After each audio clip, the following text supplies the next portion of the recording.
नेमका पुढे येतं आणि अजून एक मोठी बातमी येते या प्राजक्ता। चारधाम यात्रेसाठीची हेलिकॉप्टर सेवा जी असते ती आता बंद करण्यात आलेली आहे। पुढील आदेश येईपर्यंत सर्व प्रकारच्या हवाई सेवा सुवर्ण बंद करण्यात आल्या। केदारनाथ, बद्रीनाथ, गंगोत्रीसाठीची हवाई सेवा बंद करण्यात आलेली आहे। उत्तराखंड सरकारने हा मोठा निर्णय घेतलेला आहे। सगळ्यांच्या सुरक्षिततेसाठी हा निर्णय घेण्यात आलेला आहे। निश्चितच सुरक्षेच्या पार्श्वभूमीवर भारत पाकिस्तान तणावाच्या पार्श्वभूमीवर हा मोठा निर्णय घेण्यात आलेला आहे। चारधाम यात्रेसाठीची हेलिकॉप्टर सेवा संपूर्णपणे सध्या तरी अनिश्चित काळासाठी बंद करण्यात आलेली आहे। पुढील आदेश येईपर्यंत सर्व प्रकारच्या हवाई सेवा आता बंद असतील। त्यामध्ये केदारनाथ, बद्रीनाथ आणि गंगोत्रीसाठीची हवाई सेवा पूर्णपणे बंद असेल।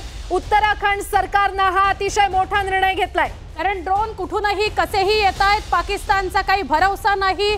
जम्मू पासून ते भुज पर्यंत कुठेही ड्रोन पाठवले जात आहेत, तर हे हेलिकॉप्टर लक्ष्य होऊ नयेत म्हणून हा निर्णय उत्तराखंड सरकारने घेतलाय। आता अजून एका मोठ्या घडामोडीकडे आपण वळूया। पाकिस्तान काय कुरापती आणि कुरघोड्या करायला बाज येत नाहीये।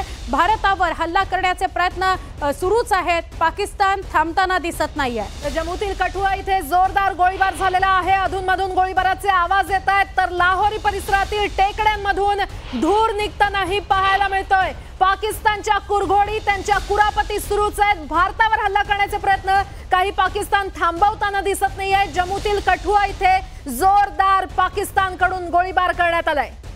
अधूनमधून गोळीबाराचे आवाज सातत्याने येत आहेत। लाहोरी परिसरातील टेकड्यांमधून सुद्धा धूर निघताना बघायला मिळतोय।